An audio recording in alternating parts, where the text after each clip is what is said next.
It's July 1976. All month long, America has been partying hard for her 200th birthday. But on July 15th, in the little town of Chowchilla, California, all the celebrations came to a screeching halt when a school bus transporting 26 children vanishes. Poof, just gone without a trace. People are speculating all kinds of wild things.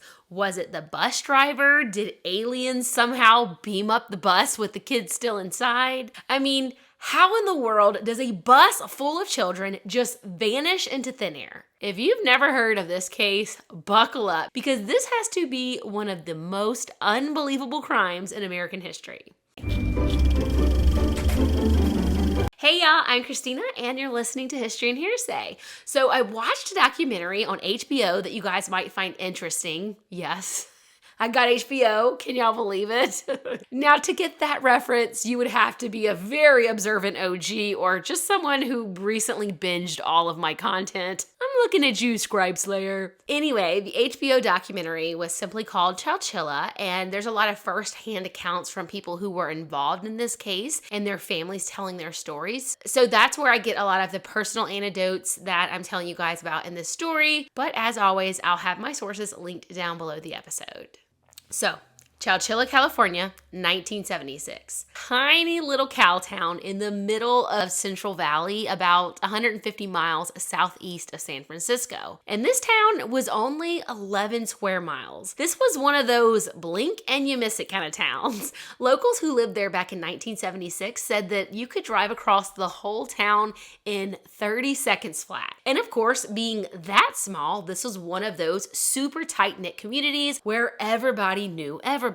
This town had been incorporated in 1923 and many of the original families were still there. So these families had known each other for generations. I mean, if you farted, your grandma heard about it, you know? It was one of those kind of towns.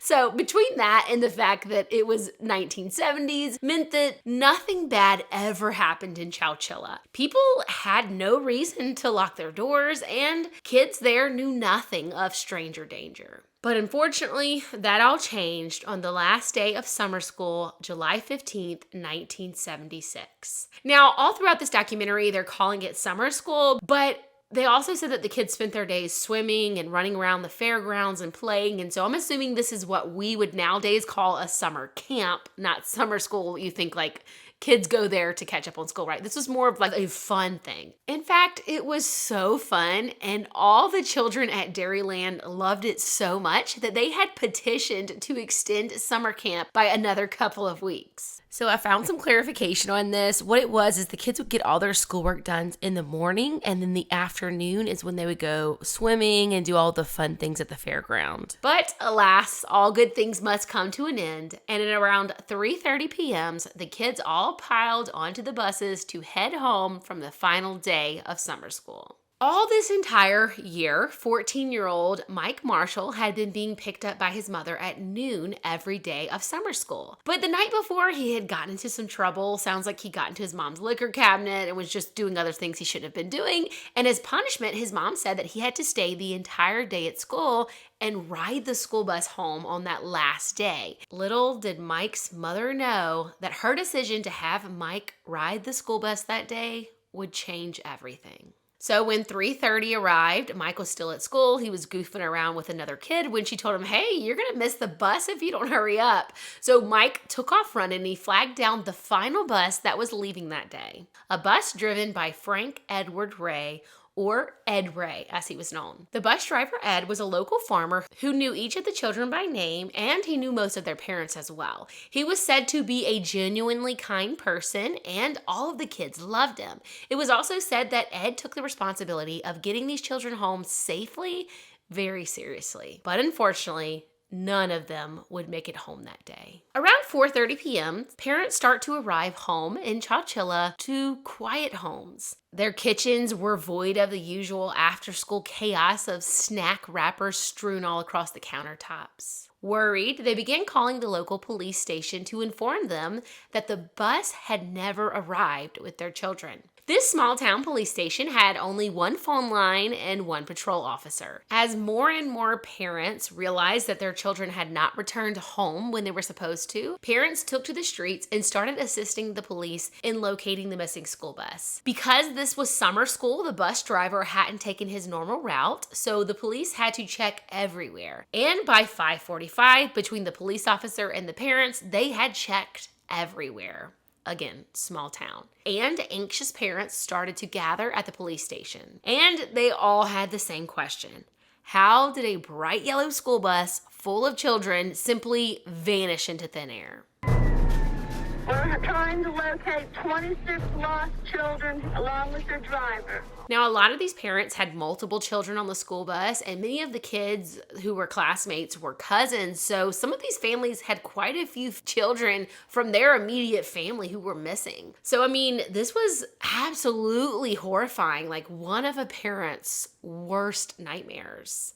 So if we back up a little bit to around 3:45, the school bus driver, Ed Ray, is just doing his usual end of the day drop-offs, probably thinking about dinner or irrigation or whatever farmers think about, when out of nowhere, this white van just cuts him off and slams on the brakes in the middle of the road. Ed's like, okay, rude. But he thinks that maybe these folks broke down or something, and so being the kind soul that he was, he just pulls the bus over. Plus, I mean, if he hadn't pulled over, he probably would have run into them. So he pulls over, and before Ed has time to register what's happening, a dude hops out of the van with a nylon sock pulled tightly over his face, and he's banging on the bus doors, gun in hand, demanding that Ed open up. Now me, I'm screaming, don't do it, Ed, hit the gas, ram that van, whatever you gotta do, don't open those doors. But then I remember, Ed's got 26 kids on that bus. If he drives off and this guy opens fire, I mean,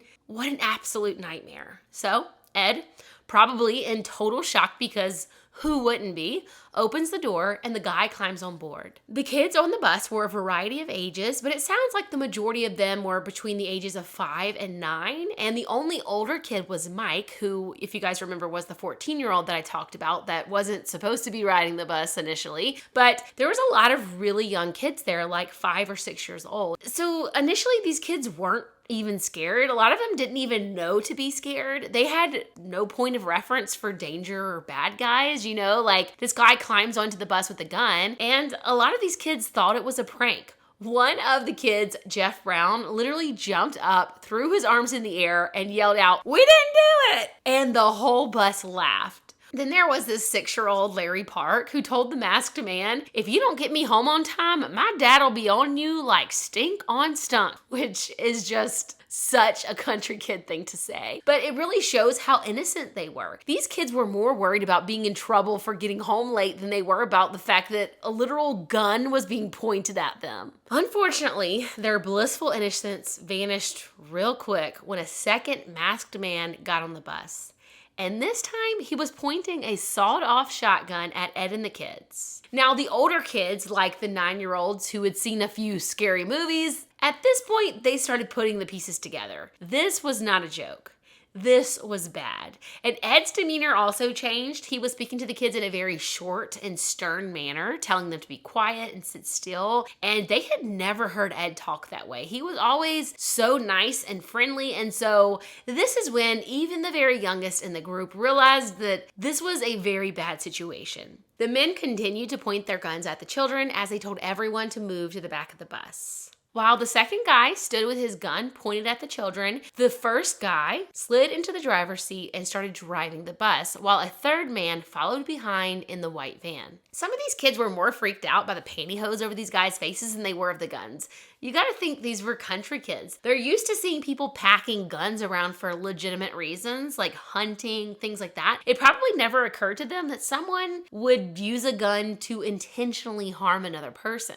The pantyhose were pulled so tightly over the kidnappers' faces that their eyes looked hollow. One kid said they looked like demons to him, with just big black holes where their eyes should have been. The bus didn't drive far before pulling off the road into a big slough. This was a shallow part in the river, which nowadays is a very popular place that people will go and float on like inner tubes and stuff like that. But back in July of 1976, it was completely dry, covered in tall grass and trees, and perfect for hiding a giant yellow school bus. So they pull the bus down there, and there's a green van sitting there waiting for them. The white van pulls up beside the bus and backs up flush with the door. The men have the bus doors open and the back of the van is open, and so they instruct the children to go directly from the bus into the van, just stepping or jumping over the little gap between the two vehicles so that their feet would never touch the ground, because then there would be no footprints or evidence that the kids were ever there. While all the children were walking from the bus to the van, one of the kidnappers stood by the small gap between the two vehicles with a shotgun pointed right at the kids, watching each and every one as they passed, probably just in case one of these 6-year-olds suddenly turned into Jason Bourne and tried to make a run for it. Now, as they stepped from the bus to the van, what they saw was terrifying. The van had been retrofitted into some type of mobile prison. The walls were lined with plywood and all of the windows were completely blacked out. The kids were getting loaded in one by one until 10-year-old Jody Heffington stopped. Just as she was about to jump, the man stepped closer and shoved the shotgun into her stomach. She begged him not to shoot her. She said she's done everything he asked, but this man said nothing. He just held the gun there in the silence while they closed the doors of the van, leaving Jody behind in the bus with the gun still pressed to her stomach. The first van had been full, and so they backed up the second van and continued to load the rest of the kids, which included Jody and Ed, into the second van. Once everyone was inside the two vans and everything was closed up, between the plywood and the blacked out windows, this meant the kids were left in complete darkness. Now, the scariest part of all of this for a lot of the children was the fact that the men weren't saying a word. No yelling, no threats, just silent gun-pointing commands. Not knowing where they were going or why they were being taken was next level terrifying. So the kids are riding in the back of this van, pitch black, and they're driving for hours and hours. But the kidnappers didn't put any food or water back there, and they haven't even stopped to allow them to pee. And so a lot of the kids start to get motion sickness at this point. Some of them are throwing up, some of them are wetting their pants because they can't hold it anymore, and it is just completely miserable. Now, I found it so sweet how some of these children, they were still really young, but they were trying to take care of the younger ones. One of the girls, Jennifer Brown, who was 9 years old at the time, was said to have been letting the little 5 and 6-year-olds put their head in her lap and snuggling her. And she was just telling them to be brave, that everything was going to be okay. But all during that time, she knew the fact that these men didn't care enough to even give them water meant that they really did not care about these kids or what was going to happen. So even while she was reassuring all the younger kids, she had a really bad feeling about where this was going. The kids huddled together and prayed and sang songs, anything to try to keep their mind off the horror that they were going through. Ed was really quiet during this whole time. He obviously knew how serious this was, and my guess is that he was probably racking his brain to come up with some kind of game plan for what he was going to do. I just can't even imagine being an adult in that situation either. It was terrible for the kids, but as an adult, feeling that sense of responsibility and not knowing what are you going to do? I can imagine just playing scenarios in my head hey, when they pull me out, I'm going to jump them or, but all the while you're worried that if you do anything to try to thwart these guys' plans, then you could get one of the kids killed. And so that had to have been just a really, really horrible place to be in. So Ed sitting there all quiet. 14-year-old Mike was also trying to help keep the younger children calm during this time. They were asking him if they were ever going to see their parents again. He assured them that yes, they would see their parents again. Now, in his mind, he wasn't lying, even though he wasn't sure if it would be in this lifetime or in the next. As the hours ticked by, the kids would start to cry and then fall silent for a while. The exhaustion of the day kicked in and kind of fell into a fitful sleep where they would wake up and start crying and then fall back asleep and wake up and start crying, and it just kind of went over and over in cycles. Eventually, the little bit of AC that was coming into the back of the van went off, and this meant the kids just continued to get hotter and hotter to the point that they almost felt as though they couldn't breathe, and panic started to set in. in. They started banging on the sides of the van, screaming and yelling to be let out. But as the night continued, many of the children ran out of energy and once again drifted off to sleep.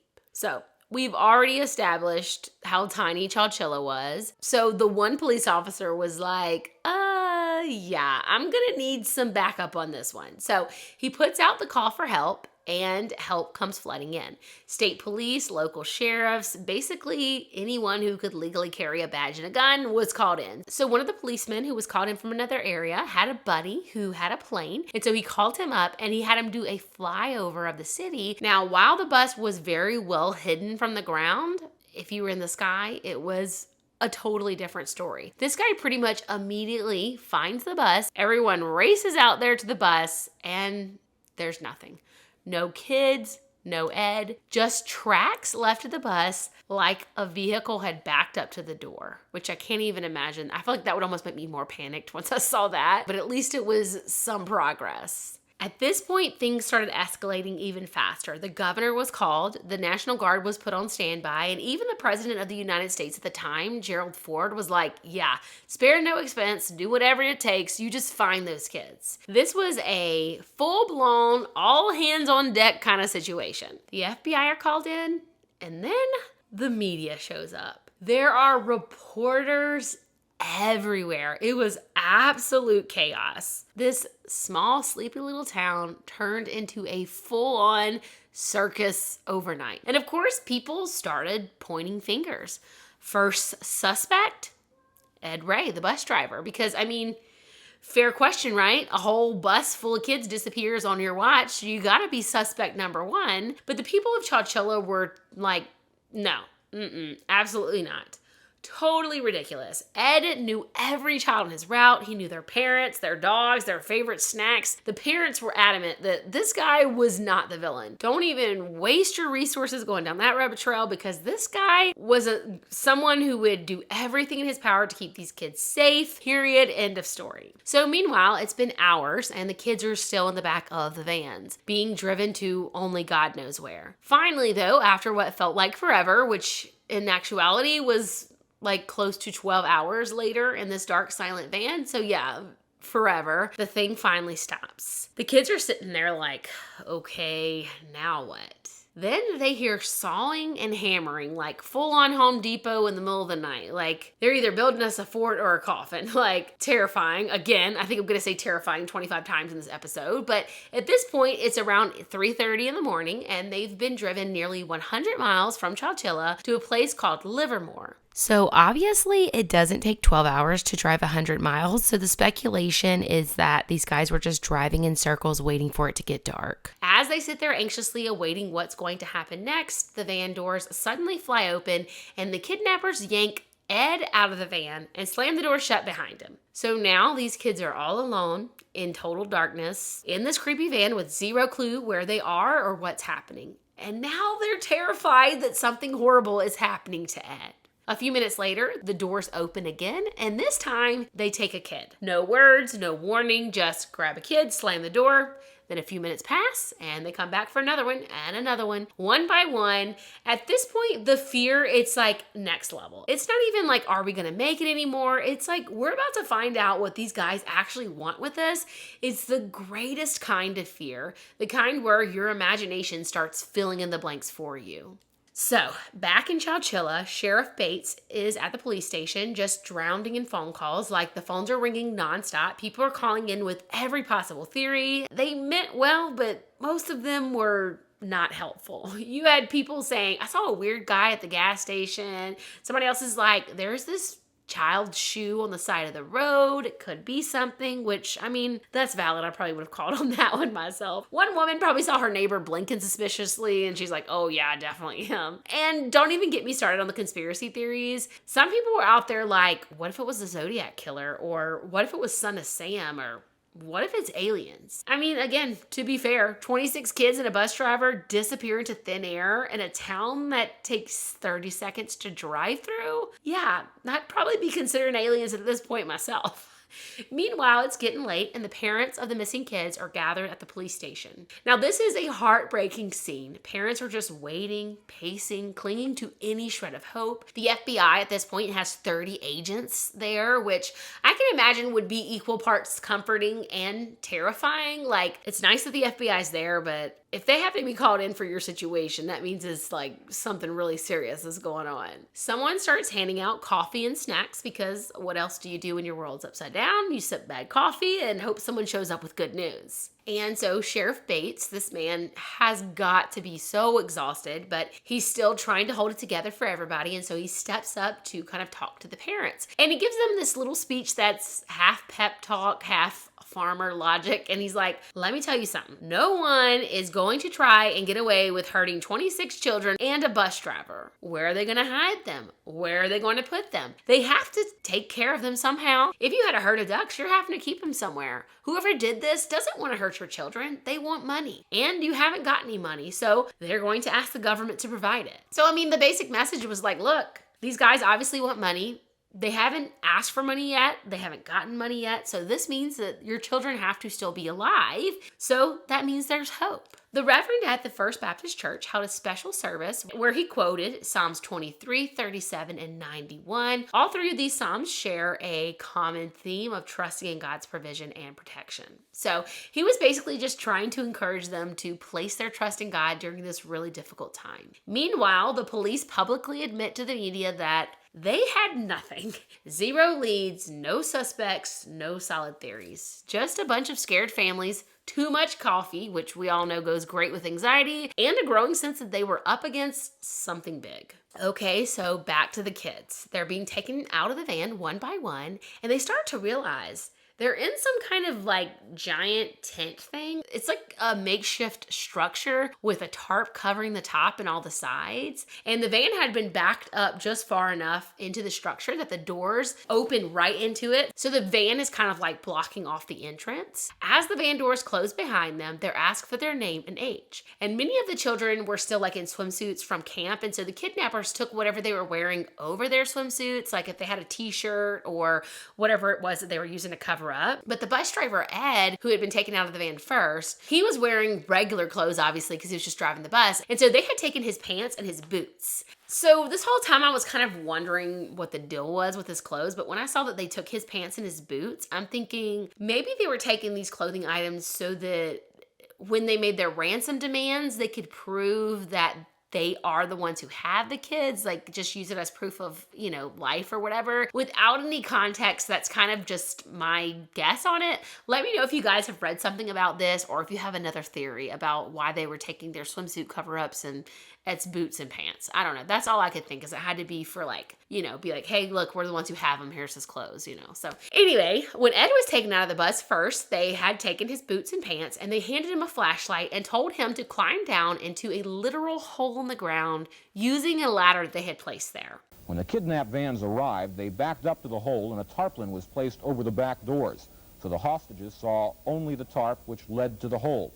And this man's already in his underwear and now he's going into a dirt hole in the middle of the night. So that had to be a lot to process. Poor guy. So the kids, of course, as I said, were next and they started being taken out of the van one by one until only 14-year-old Michael and a little girl named Monica, who's 4 or 5, are the last 2 left.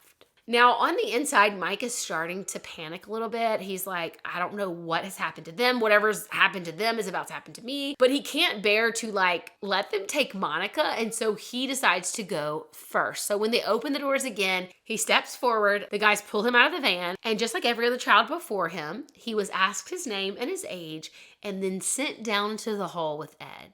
Now, when Mike walks over to the hole, he sees the ladder. He sees Ed standing at the bottom, shining the flashlight up at him. But everything inside of Mike is telling him, do not go down there. Do not go in that hole. If you go down that hole, you're never going to come back out again. And so Mike is just panicking on the inside. He's standing there completely frozen at the entrance of the pit until Ed reaches up and grabs his ankle and says, come on down. It'll be okay. So Mike climbs down, shaking, and finds himself in this tiny little dirt room. But huge relief, all the other kids are there, safe. Terrified, yes, but completely unharmed. And a few minutes later, little Monica comes down too. Now, when the kidnappers had asked Jody Heffington for her name, she had said, "My name's Pudentane. Ask me again and I'll tell you the same," which is part of an old school rhyme, which I kind of remember, but was also a bit before my time. Now, this was really just Jody's way of being defiant with the kidnappers, and she was such a brave, spunky little 10-year-old. Except the kidnappers weren't exactly in a jokey mood, and so they snapped and told her if she didn't give them her real name, she would never see her parents again. So yeah, she gave them her real name after that.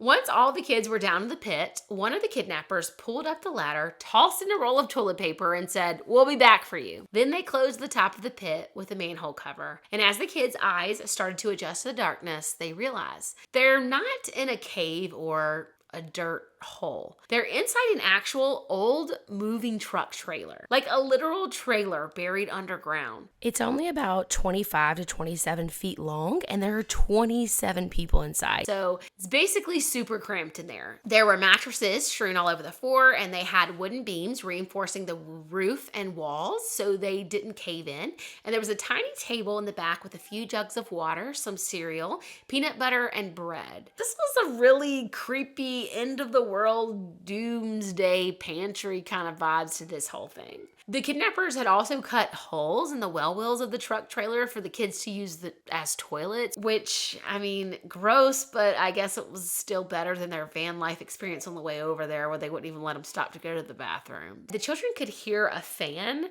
somewhere, which means at least there was some type of airflow, but it was still super, super hot and cramped and obviously just completely terrifying. Some of the kids started crying, and sweet Jody was doing her best to comfort all the younger ones like she'd been doing on the bus and the van. And then they hear it. The worst sound imaginable. Dirt being shoveled over the opening of the pit, one scoop at a time. And that's when it hits them.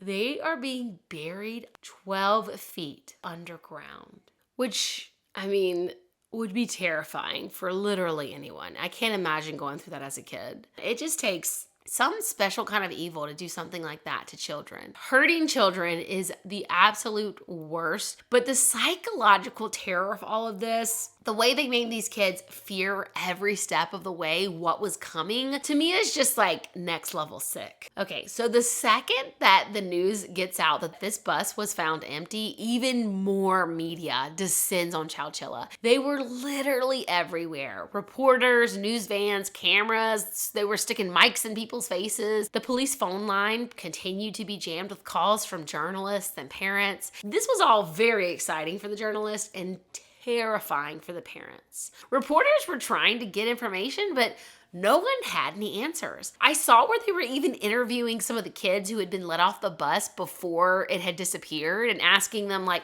did you see anyone following the bus? And I'm just sitting here like, these are literal children. Like, in 1976, half of them were probably still buzzing from Kool-Aid and swimming that day. They were not clocking suspicious vans like little detectives. But that just goes to show you how desperate everyone was. They were grasping at straws because by this point, we're into day 2 of this nightmare and still no suspects, no leads, nothing. Like, these 26 children and their bus driver just vanished into thin air and there's nothing.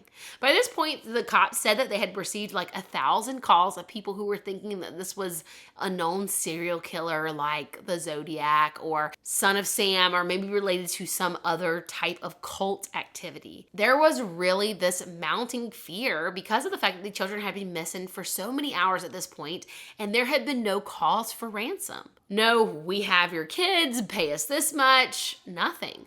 Nothing to indicate who had done this or why.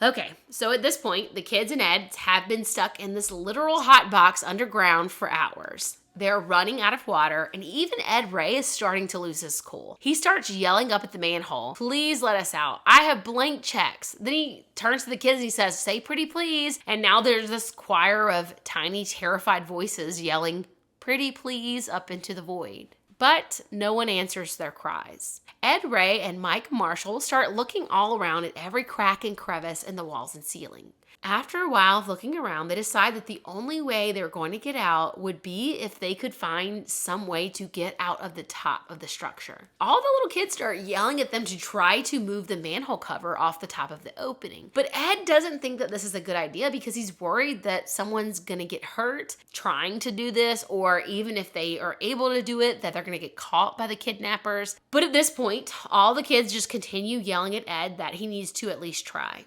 So Ed put his hands up and he pushes on the manhole cover, but it wouldn't budge. It was just too heavy. Then the circulation fans just shut off. And a lot of the kids started crying at this point. Some of them were praying, and some of them even started to have hallucinations. Ed managed to calm all of the kids and had all 26 of them take a nap. Suddenly, there was a loud cracking sound, and dirt starts falling down from the top of the trailer. Apparently, one of the little boys had been kicking at one of the wooden beams in frustration and had started to shift the beam that was holding up the roof of the trailer, and now the metal roof was starting to cave in. And of course, this sends all the kids into a panic. They're screaming, they're running around, they're freaking out. But eventually the dirt stopped coming and the roof held. But anytime any of the children would try to move around, it would start to shift again and more dirt would start like cascading down from the ceiling. So all the children had to stay where they were, but it was pretty clear that they were starting to run out of time. Now Ed at this point is in full we're doomed mode. He tells Mike that they might as well just kick the bucket down there. Mike, on the other hand, is like, absolutely not. I'm not going out like this. We're either getting out of here or we're going down fighting. So Ed feels really, really helpless at this point because, again, he kind of thinks like even if he can manage to get the kids out of the hole, the kidnappers are simply going to be at the top of the hole waiting on them. And he's so worried that attempting to escape will lead to someone getting badly injured or killed that he doesn't even want to try anything. But luckily, where Ed's fear led him to a sense of hopelessness, Mike's fear spurred him into action. So all the kids rally together like this beautiful moment of teamwork, and they start stacking mattresses so that Mike can reach the manhole. Even the littlest ones are helping, doing whatever they can, and Mike climbs up and starts pushing on this manhole cover with everything he's got, while the kids down below are screaming, "You got this, Mike, you got this." They're screaming up at him and they're like, "Oh, we can see it move, we can see it move, you're doing something." And the manhole cover was so heavy, and Mike really didn't feel like he was doing anything, but all the kids were screaming that they saw it move, it's working, don't stop now.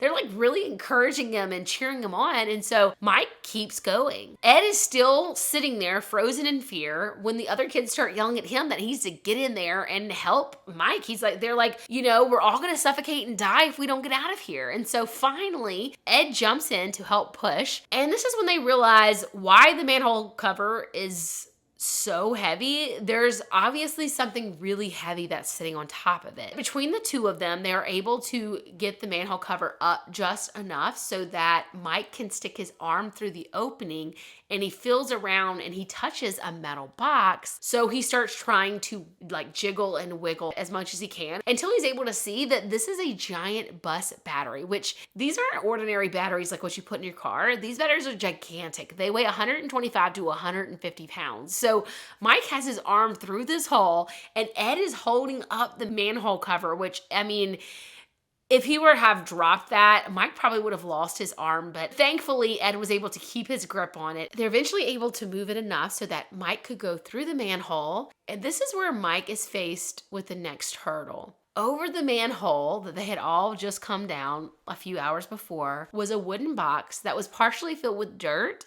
and had those heavy bus batteries inside of it. The kidnappers had built this so that they wouldn't completely cover the opening with dirt as they were covering the hole to hide where they had put the kids. So this little wooden box was barely large enough for a child to fit inside, so Ed couldn't really get in there and help Mike, and so Mike had to try and do this by himself, and he starts opening and clawing at the dirt like some kind of wild raccoon, and at one point he yelled down for the kids to watch out, and he was able to push the 2 bus batteries through the opening in the hole and down into the trailer where the other kids were. So Mike just kept working for what felt like hours. He was digging all around the edges of this wooden box, trying trying to see if he could somehow dig his way under it to let them get out or what he could do. And it became clear that he was going to need some help. So even though Ed was too big to get in there, another young boy by the name of Jeff was able to help him. So they both started working together. They were kicking the sides of the box. They were pushing up on it. They were doing everything they could to move it, but the box was just not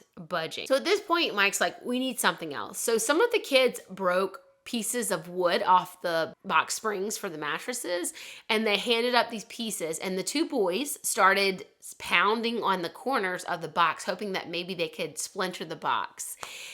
And they just kept doing this over and over and over again. And it just was like, this box was so well built, and it just seemed impossible. Like, they weren't really making any progress. They've been doing it for so long. But eventually, Mike realizes that if he digs at the bottom of the box, the dirt from the top of the box starts to fall down. Now, this is a little hard to explain. You kind of need a visual for it. So I'll have one on the screen for you guys that I saw as part of the documentary. At this point, I think Mike had realized that the main problem was that there was a bunch of dirt on top of this box that was really making it so heavy, and that was why they weren't able to move it. And so he thought if he could dig around, make the dirt that was on top of the box fall down underneath, he could then scoop it down the manhole into the trailer with the other kids and just keep doing that until hopefully enough weight was taken off the box that they would be able to move it. Which, I mean, is honestly a brilliant idea, especially when you think about the fact that this is a 14-year-old kid. So Mike just gets to doing that. He's digging, pushing the dirt down into the trailer, and doing that over and over. And at this point, between all of it, they've been going at this for hours. And Ed all of a sudden starts yelling up, "Pretty please, don't hurt him. He doesn't know what he's doing." Like, I don't know if he thought he heard something or if he was just so nervous that the kidnappers were right there waiting that he was like trying to keep them from hurting Mike. But hearing this really started to make Mike afraid that the kidnappers were right there. Like, it really terrified him more than he was already. And he also started to have hallucinations that he was breaking through the top of the box, but beyond the box was still complete darkness, and there was just someone up there waiting for him with a gun. So at this point, Mike decides to give up. He's like, why am I even doing this? So he climbs down out of the wooden box and just sits there for a bit and is like taking a break, trying to get his wits back around him, and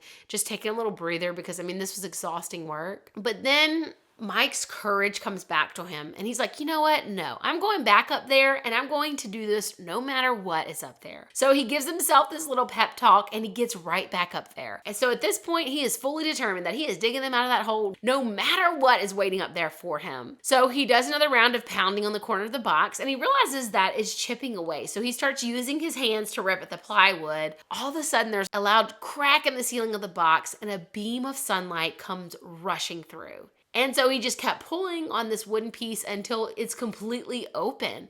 A rush of cool, fresh air and sunlight pours through, and all the children are so excited. They start cheering. But then they're all still terrified that the kidnappers are just up there waiting to grab them. Michael, however, had pretty much determined at this point that there was nothing he could do about those kidnappers. So he didn't even hesitate to stick his head out of the hole. And what he saw was just trees and rolling hills for as far as his eyes could see.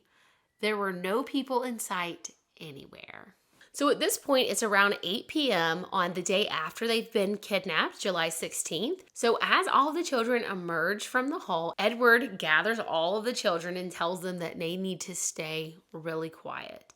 And so they all start to walk across this sandy area together, when suddenly they see a man walking towards them. This guy has a shocked look on his face, and he's like, OMG, I saw y'all on the news. Where the heck did y'all come from?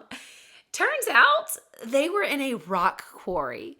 This guy had just finished a job he was working on. He had seen them in the distance, thought they were some type of intruders, but then when he walked closer to them, he realized that these were the children who had been all over the news. So Ed starts trying to explain to this guy what's happened, and so he immediately takes them straight to the rock shack, and they call the local sheriff's office. The sheriff's office is thrilled to get this phone call, and they rush straight over with a prison bus to transport Ed and all of the children to the San Rita Rehabilitation Center. Now, it might seem odd to bring these children to a prison, but the thought process was kind of like they still didn't know who had done this or why. And so they really just wanted to get these kids into a safe place in order to go ahead and question them while everything was still fresh on their minds. And obviously time was of the essence to try and catch these kidnappers. So 26 dusty, tired, traumatized children are taken to the prison where they all file out of the bus and are handed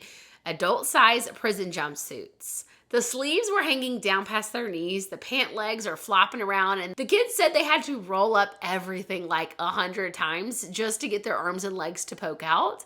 And the kids started flapping their arms and saying, "Oh, we can fly," and just being goofy. Like they were just so happy to have been rescued. So once the kids are all in their jumpsuits, they're sat down at these little desks and they're given apples and cartons of milk to snack on. Then the investigators start taking these children one by one for questioning and medical evaluations. This whole process took about 4 hours before they finally loaded all the children up in the Greyhound and sent them home. And at 4 a.m. on July 17th, after a 36-hour nightmare, the bus pulled into the Chowchilla police station. As the doors to the Greyhound bus opened, the children were bombarded with police and reporters, all rushing to ask them questions and take their pictures. But through the chaos, the kids were guided into a building where their parents were waiting. Some of the youngest children immediately fell asleep as soon as they were placed in their parents' arms. They left on a bus, they returned on a bus. They are safe, the ordeal is over. The 26 school children from Chowchilla, kidnapped late Thursday afternoon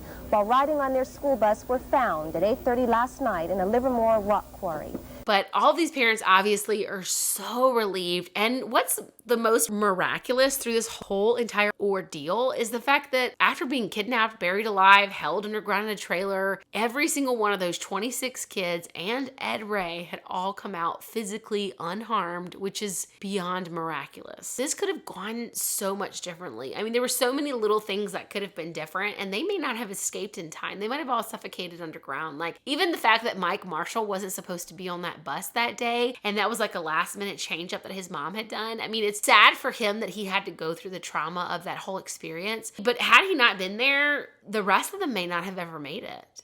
So the children are home, they're hugging their parents, reporters are snapping photos like it's the Oscars, and everybody's like, OMG, they look so happy and normal, what a miracle. And yes, again, it was a miracle, like no physical injuries, everyone made it out alive, and from the outside, these kids seemed like they were doing okay. Most of the reporting that was done was centered around this fact that the children were completely unharmed and they were in great spirits. And yes, the children were smiling. They were so relieved to be home with their parents. It's certainly, like I said, could have been so much worse. But, and that's a big but, and I cannot lie, just because someone's smiling doesn't mean they're okay. And what most people didn't realize is that the psychological torture that these children had gone through during those 36 hours would affect them for the rest of their lives. This had been 36 hours of absolute terror for these children. They had been buried in a box underground. No clue if they were going to live or die. So much worse than just a bad day at summer camp. Now, at this point, no one really understood trauma. PTSD was something that men who went to battle got, not kids. And up until this point, there hadn't been any studies done on childhood trauma. It was very much like, well, you're home and you're not bleeding, so you're fine, right? Of course, that wasn't the whole story. These children were traumatized. And even though the kids were home safe, the police still had no clue who had done this, which led to the kids and their families sitting around feeling terrified that these men were going to come back for them, especially since they didn't know why they had been kidnapped in the first place. After all, these kidnappers had their names and ages and possibly more personal information that they didn't even know, all of which could lead them back to their victims. There's never been anything like it. The kidnapping of the children from Chowchilla, the mysterious disappearance of 26 children and their school bus driver, all vanishing while returning from a summer school outing on Thursday. Police and FBI do know today, however, when and how it all happened, but no one knows who did it or why they did it.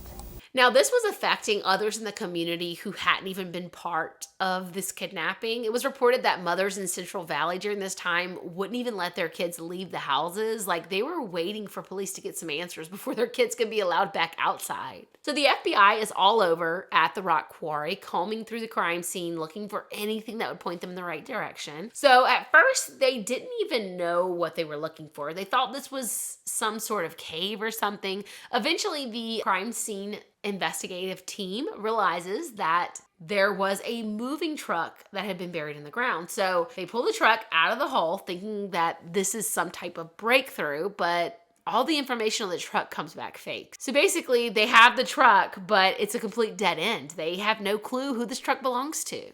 So they shift gears and they start working with the kids more to make sketches of the kidnappers. Meanwhile, back at some sketchy warehouse in southeast San Jose, police find 2 vans that they believe are the ones used in the kidnapping. They found a 12-gauge shotgun in the van, lumber materials, and mattresses that matched the ones that were found at the crime scene. So police bring Ed Ray into the warehouse to verify that these are in fact the correct vans. And when they pull the information on the vans, it's determined that they were rentals, probably rented with fake IDs. Also on the same property, police locate a Cadillac that had been spray painted completely matte black. Like, even the wheels are spray painted. They aren't quite sure what that's about, but they keep looking around and they find a journal in one of the buildings. Now, this journal had some details about the plan for the kidnapping and the start of a ransom note that appeared to be asking for $2.5 million. But it still didn't tell the police who had written this note or who was making these plans. The first real breakthrough in this case came when a former employee of the rock quarry called the police and he was like, hey, I've got this ledger that we all use when we're doing our patrols around the quarry, and I have some stuff in here that might be related to your case. He remembered seeing 2 moving vans and 3 guys who were messing around with a bulldozer. He had run these guys off, but then another time he had seen a guy working in the scrapyard area and he had confronted him. And when he asked this guy who he was, the dude was like, oh, I'm Frederick Woods. My dad owns this place. The guy had pulled out an ID and showed him that he really was Fred Woods. And so the guy was just kind of like, okay. But now, after everything that was going on, he started thinking that maybe these notes from all of those incidences was something worth mentioning to the police. So the police finally had a name. Frederick Newhall Woods. But Fred's family, the Woods and the Newhalls, were 2 of the richest, most prominent families in all of California. They were from the Bay Area, and back during the gold rush, one of his ancestors had purchased 148,000 acres all throughout California. Railroad towns were named after this guy. The family owned Magic Mountain. Like, this family was rich. In 1976, the family reportedly made $80 million a year in ranching oil and land, which adjusted for inflation would be about $370 million that they make per year. Can you even imagine? So Fred also was believed to have a massive trust fund that he shared with his sister. So the very obvious question that police were asking was why? If this was about ransom money, why in the world would someone who was this rich kidnap a bunch of kids for money? So the very next day, police go to the Woods estate, search warrant in hand. When they arrive at the home, the family's wealth is on full display. The home is full of super expensive items, and the entire property outside is littered with expensive old vehicles. There are old Rolls Royces and old Bentleys, plus all kinds of military war surplus type of Jeeps, just littered all over the property. Opposite from the family's mansion, there was a separate building that was a series of garages, which is where Fred lived above the garage, kind of like some rich kid Batman kind of situation. And this place was so full of junk that the police could barely walk through it. There were like old movie cameras and things like that all over the place. It seemed like he was in the middle of repairing a whole bunch of different electronics and things like that. So police started kind of digging through the mess and they discovered a manila envelope. Bingo. Inside this envelope was a bunch of notes and a document titled Plan. That laid out the whole plan for the kidnapping. There were even notes about what things could possibly go wrong and contingency plans for how to handle each of these scenarios should they happen. There was even a Jack-in-the-Box bag, like the fast food place, and on this bag was written the names and ages of all the children, and inside was also a ransom note asking for $5 million. Police would later discover that earlier note they had seen asking for 2.5 was just like some kind of rough draft. So police also uncovered evidence that helped them to realize that these men had been working on this plan for 18 months.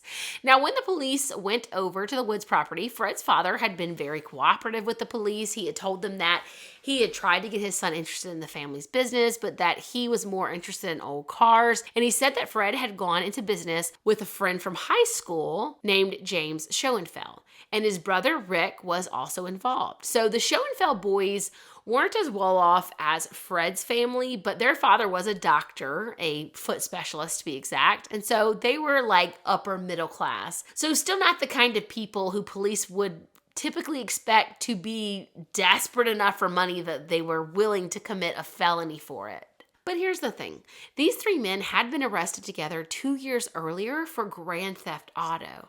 So while people were shocked that someone from an affluent family would commit this type of crime, it clearly wasn't that out of character for these two. So was this some type of thrill-seeking activity, or like what was going on here? Police were going to have to talk to them to find out. So after discovering all of this evidence on the Woods property, police issued a bulletin for the arrest of all three men, saying that they were armed and dangerous. Now, this is the craziest part. Immediately after kidnapping the bus full of kids, Fred, James, and Richard, is that his name? I don't know, had planned to call their ransom demands into the police, but the phone lines were so jammed from all those tipsters that were calling in trying to help that they couldn't get through. So these men had decided that they were going to go home, get some sleep, and try again in the morning. However, when they woke up the next morning, the fact that these kids had escaped was all over the news. Now, they had such a detailed plan for everything that it makes me wonder why at least one of them didn't stay back to kind of watch their victims, but I guess they just never expected that they could possibly get out. Maybe they thought if one of them was seen wandering around the quarry, that would end up drawing more attention to them. I don't know, but I guess they just weren't nearly as smart as they thought they were. So once they realized that these kids had escaped, the kidnappers knew that they had to get the heck out of Dodge ASAP. So they drove to the warehouse and stashed the two vans, then grabbed whatever they could. James and Fred headed to the safe house in Reno. Now, their plan was to lay low at the safe house until they could make a run for Canada. But as for Rick, the guilt was already starting to get to him, and he had decided that he was going to turn himself in. So instead of running with the other two, he stayed behind and confessed to his dad, who got him a lawyer. So 8 days after the kidnapping, Rick turned himself into the police. However, James and Fred were not going to go down that easily. So the two of them were hiding out in this safe house. And I'm not exactly sure why, but at some point they decided to split up. It's not clear if Fred was just like bailing on James, or if maybe they thought that they would be harder to spot if they were traveling separately and not together. Either way, Fred ended up using a phony passport to get on an airplane to Vancouver, and then used a fake ID to check into a hotel. James tried to drive to the border and cross into Canada that way, but he had a bunch of weapons in his car, and so they wouldn't let him into the country. Now, you would think that maybe they would arrest him, but instead they bought him a soda, gave him all his guns back, and turned him around back into the U.S. They're like, okay, American, go back in there with your we know y'all like y'all's guns, just take it, go. So James went and sold his guns at a store so he could then attempt to get into Canada again. But apparently there was another gun hidden in the car by Fred that he wasn't aware of, and so once again, the guys at the Canadian border find his gun and they turn him around yet again. At this point, James hasn't slept in like 5 days, and he's just completely exhausted and weak. And so he decided, you know what? I'm just ready for this to be done. So he heads home and decides that he's just going to turn himself in. However, when he was about 135 miles outside of Chowchilla, he ended up being pulled over by a cop who had seen the bulletin for his arrest, and he's taken into custody. Meanwhile, Fred had escaped to Canada, like we said, but he ended up being very easy to locate because he was writing letters to a screenwriter friend telling him the whole story of what they had done with the kidnapping and asking him to turn it into a film and then send Fred money, like for the rights of the film, like give him a cut or whatever. So the FBI get an anonymous tip about these letters and that they're coming from this particular post office in Canada. And so they had Canadian police stake out the post office until Fred returned to check his mail. And when he's walking out of the post office, the police arrest him. So at this point, all three men had been arrested and were in jail being held on $1 million bonds each. So after all of the evidence that had been uncovered and the guys running and all the things, there was no doubt in the police's mind that these guys were clearly the perpetrators, but there was still the question as to why. One of the detectives that interviewed Fred said that Fred had expressed how he and his dad had not been very close and had fought often about the fact that Fred had chosen to drop out of college and not join the family business. Fred said that they were always bickering and he wanted his own money so that he didn't have to rely on his father. So that was it. He wanted his own money so that he didn't have to deal with his dad, and I guess he figured this was the quickest way to get that large amount of money. James explained to police that they were going to make money by making a movie, and that is how this whole thing got started. They had a script for a movie called Chain Reaction. It was a combination of several different movies, including Dirty Harry, which has a scene towards the end where a guy hijacks a bus full of kids and they end up in a rock quarry. Now, during this time, the men also learned that the state had a surplus of funds, and they started to think that maybe if they could come up with a plan that would allow them to get ransom money from the state, that would be a much quicker way to make money than this whole movie idea. So they were brainstorming and thought that the state runs the school systems, and so they're responsible for the buses. People really like kids and would basically do anything to get them back if they went missing, and so why not pull a Dirty Harry and take over a school bus? So as the police interviews went on with these three guys, the whole plan slowly came out. Fred was the leader, but he couldn't plan it by himself, and so that is when he had called James in on the plan. James is the one who wrote the journal of notes and plans that the police had found. The writings were encoded, but police were able to crack it, and they saw where James had written what would happen as a result of this crime. And he had basically written down like, hey, we're either going to get rich or we're going to go to prison. And I guess he was okay with whichever option happened. Now, during these series of interrogations is when the police discovered that the men had spent 18 months working on this plan, researching different targets. They had maps where they had circled all the schools that they were considering. They had used fake IDs to purchase the various items that they needed so that it would be tracing back to different names and not to them. They had gone to the quarry at night and had buried the moving van, which of course is when that worker had saw them. And during this time, they had also obtained a lot of weapons, including the ones that they had used when they kidnapped the bus. They had a pretty elaborate plan for how they were going to ask the government to fly the ransom money and drop it off at a location, which they planned to have them fly out of a small, uncontrolled airport. And this is where the spray-painted black Cadillac comes in, because they were intending on using that to pick up the ransom money. They planned to do this all under the cover of darkness and felt that spray-painting the car black was key to them not being seen. Now, when the cops were going through the journal of like their plan and stuff, they had even seen notes where the men had written down things that they needed to remember to do, and one of the points on the list was to burn the journal. So clearly they didn't get to everything on that list, if at all, but they thought they were so smart and had thought of everything. But there was the one very large problem that we talked about, which was the fact that the phone lines were jammed that night of the kidnapping and they weren't able to call in and make their ransom demands. And that was when they had decided to go home like it was any regular other night and try to call the police again in the morning. Fred Woods had even gone and had dinner with his parents, just like any other normal night. And of course, when they woke up the next day is when they saw the news that the children had escaped and realized they needed to make a run for it.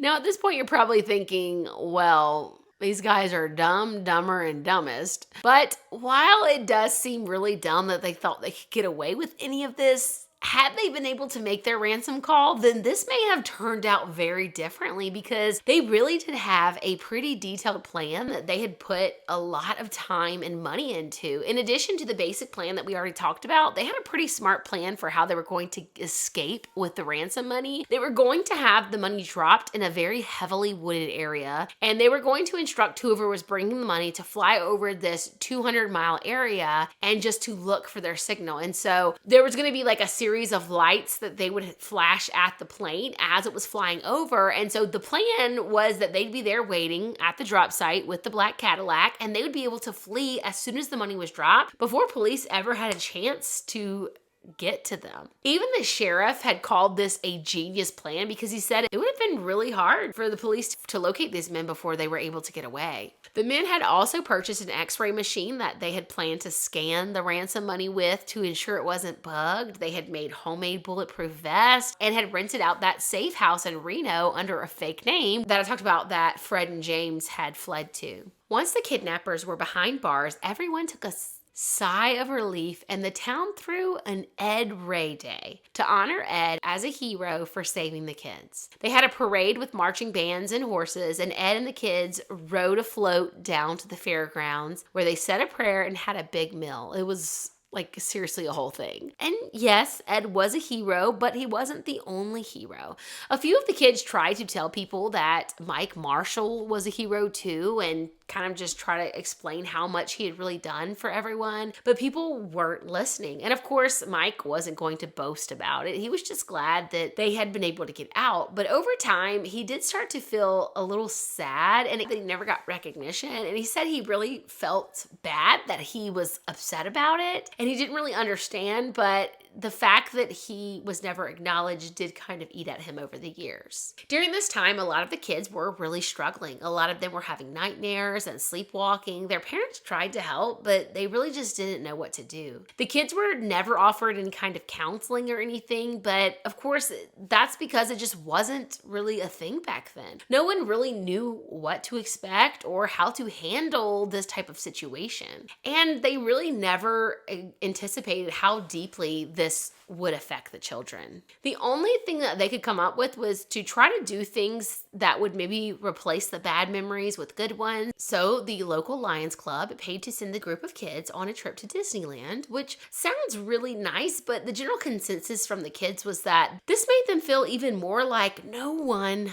understood what they were going through. How was a trip to see Mickey Mouse going to stop their nightmares? This is when the children caught the attention of child psychologist Dr. Terr. She recognized that there wasn't much known about childhood trauma and how it affects people throughout their lives. And so she wanted to use this opportunity to learn in order to not only help these children, but future children to come. She asked the parents for an opportunity to speak with their kids for a paper that she was going to write about childhood trauma. Now, like I said, there was some limited knowledge on trauma at the time. So the town had brought in a psychiatrist to evaluate the kids, and he had predicted that maybe 1 in the 26 kids would have lasting emotional effects from what they had went through. Dr. Terry said that the issue was none of the parents wanted to admit that their child was the 1 in the 26. But when she arrived, she discovered that 100% all 26 of these children were having problems. Many of them were having the night terrors, like we already mentioned.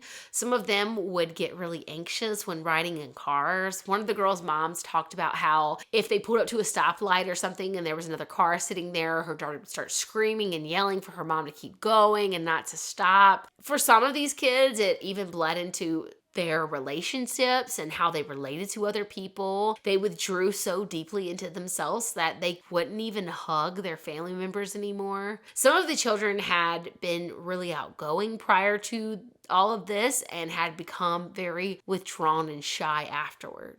Now, the advice that the parents did get on dealing with their kids didn't seem to be really helpful. Like, some of the parents were told if their kid was having a nightmare not to go in the room with them because if you went in there, then you were rewarding that behavior.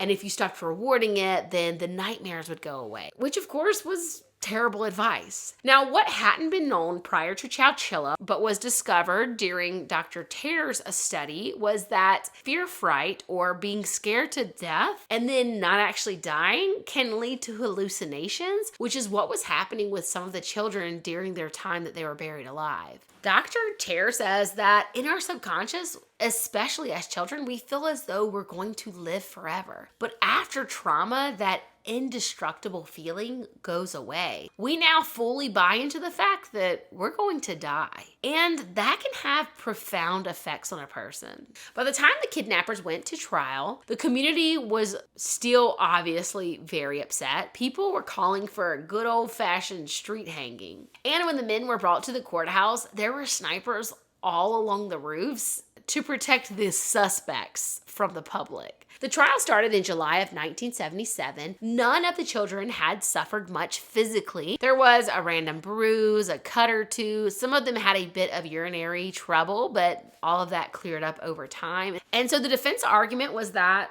there was no bodily harm done to these children. They argued that there had never been a case where emotional damage had been characterized as bodily harm.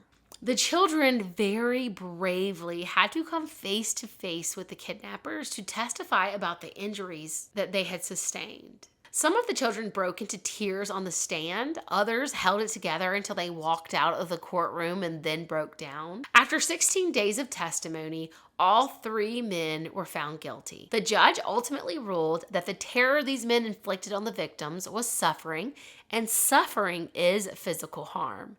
The kidnappers were given life without the possibility of parole. But the kidnappers filed appeals, as one does, and in 1980, the appellate court agreed and reversed the sentence. These guys now had the option for release after 25 years. The victims saw this as a slap in the face as they continued to deal with the emotional turmoil from their time in captivity. As they were growing older, some of the victims started acting out, drinking heavily, and being reckless. Mike never got any acknowledgement for being the kid's hero, and that was weighing on him. Some of the parents of the children blamed each other, which wasn't fair, but it ultimately broke up marriages. Now, because everyone in Chowchilla obviously knew all about this kidnapping and who exactly the victims were and all of that, some of the kids decided to move out of town because they felt that they couldn't move without all eyes on them. People were constantly asking them how they were doing and like just saying things about it, and they felt like they were pitied wherever they went, and they just wanted to live somewhere where no one knew so they could hopefully leave it behind them. So after the verdict was changed, the kidnappers started having parole hearings every few years, and the victims had to go and face them in court yet again to try and keep them from being released. Some of these survivors had to drive hours to show up to these hearings. But many people believe that the victims showing up to the hearings are the only reason that the kidnappers weren't released from prison during the 1980s. Over time, Mike had just become more and more angry, and at one of the parole hearings, he was so angry that a guard had to escort him out of the building when he was yelling and screaming at the kidnappers. More than anything, he was so mad at what this had done to his family. It completely had torn them apart. His sister had disassociated from the family. She was one of the ones that wouldn't even hug her family anymore, and she had left Chowchilla. His mother had lost faith in his father as a protector of their family, and so his parents had divorced. And he was just so angry, and he hated his life and what this whole situation had done to his family. Some of the kids got into trouble with the law and were in prison. Some of them were depressed. They had struggles with addiction, like I said before. And each and every time there was a parole hearing, it felt like salt was being rubbed in their wounds. Now, something shifted in 2010, and the public started to show support for the kidnappers to make parole. Several public figures, including Gavin Newsom's father, spoke out in support of these 3 men. Del Ford, who had been part of the investigative team and who had initially assured the children that these guys would never get out, was now speaking in support of the kidnappers getting released. And he was also working for Fred Wood's defense team. And allegedly, he offered survivors money in exchange exchange for them writing letters in support of having Fred released on parole. One of the victims interviewed in the HBO series claims that she was personally offered money by Dell in exchange for a letter of support, and she had told Dell that she could not be bought. Eventually, though, one of the victims did show up with Del Ford as her support person at one of the parole hearings, and she had letters of support for the kidnappers. Now, an attorney for Fred Woods denies that anyone was ever offered or paid money in exchange for their support, but the other victims who were interviewed for the documentary believe that this lady was paid to give her support in order for Fred to get out on parole. So, after 35 years, Richard Schoenfeld was released on parole in 2012. Some of the victims started having panic attacks again. Then in August of 2015, nearly 40 years after the kidnapping, his brother James Schoenfeld was granted parole. Fred Woods, on the other hand, was a bit of a harder sale. He hadn't exactly shown that he had been rehabilitated. It was discovered that Fred was conducting business from inside prison. Apparently, he had contraband cell phones that he was using to conduct several different businesses. And it was also discovered that he owned the 2 vans that had been used in the kidnapping. He thought that they would gain value from the notoriety of the kidnapping, and eventually he'd be able to sell them for a lot of money. So that's why he had obtained them, was holding on to them, and people felt that he still was just so obsessed with money, which again, he didn't need to be, because his family had set up a trust fund for him and his sister, which I talked about earlier, and it's believed that that trust fund was worth about $100 million. And Fred had access to all of that money even while he was serving prison time. In 2022, after receiving support from Governor Gavin Newsom, 70-year-old Fred Woods, who had previously been denied 17 times, was released on parole. Back in 1976, the prevailing belief was that children would simply bounce back. The belief was that time alone would heal even the deepest wounds. But thanks in part to the pioneering work of Dr. Terr, who closely studied the psychological aftermath experienced by the Chowchilla children, the medical and mental health communities began to fundamentally shift their understanding of childhood trauma. Her research didn't just uncover the lasting scars these events lead, but it laid the foundation for a new era of trauma-informed care. It's because of her work today that we send counselors into schools after tragedies like the Columbine shooting. And it's why we now recognize that healing requires more than just survival. It requires victims to receive support, understanding, and to be given a safe place to begin again.